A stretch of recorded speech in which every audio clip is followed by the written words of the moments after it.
probably know my mom. She has worked here forever. Everybody knows her. I got a Goochland this year, and next year I'm going to JMU. So I'd say my faith really started when I was a kid. I mean, my mom's worked here since I was about 2 years old, so 17 years. I've been at Hope longer than most of you guys have been alive.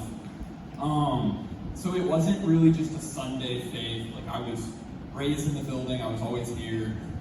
We were always doing something around the church. My grandpa was a pastor up in Maryland. So it wasn't just a family tradition, it was more of a building block of my life. It's something that I always had a part of me. I took a lot of pride in being the person that people could look to that sort of knew what was going on. Just because I had always been here, I had heard all the stories.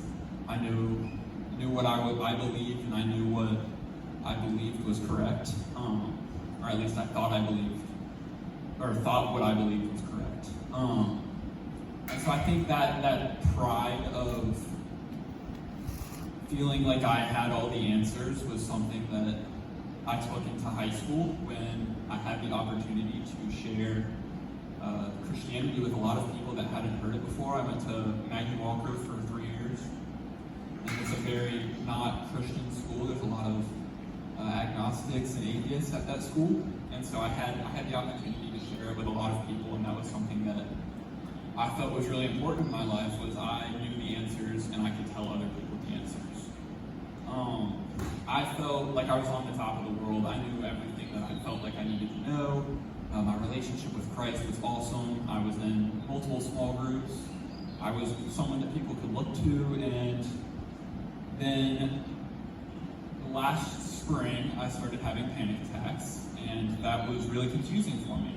I had good grades. My family was a very healthy family. We didn't have any problems that were really there to pinpoint it on, and I started having panic attacks, and they got bad enough that a year ago, last Thursday, I went into the hospital. I was there for about 3 months, and it was what I would point to as the lowest part of my life.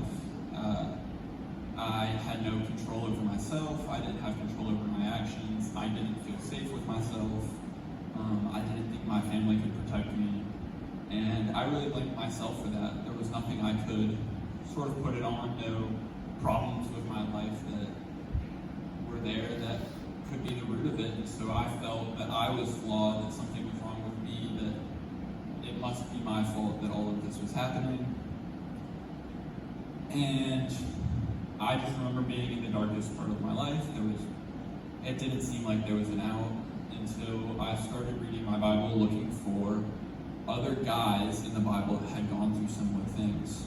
I felt a really quick connection with Job, who had everything, and then he lost everything, and he yelled at God, he tore his clothes, and that was something that I really connected with. Like, there was nothing that Job had done wrong, and yet he still lost everything. And so looking at that was something really familiar that I could emphasize with. And so looking at Job and how he kept his faith through the process was something that was really inspiring to me. And then I looked for more people. There had to be other figures that I could look to. And I saw Jesus experiencing suffering. And if we look at Jesus in the garden before his death, he is sweating blood and begging God for another answer. There has to be another way. And I felt like I was in the same spot. If we look at Jesus right after one of his best friend's deaths, and my verse, it's the shortest verse in the Bible. It's Jesus wept. Having a male figure that we are called to model our lives after that openly wept in front of people was something that I took a lot of comfort in. And like knowing that my emotions could be negative, even especially as a guy where it's very cultural to not show your emotions. I think that was something that was really impactful to me. And I took a lot of pride in knowing that I could model my life after someone who also went through suffering and experienced hard times. So my final thing that I would like to say is that it's okay to not be okay.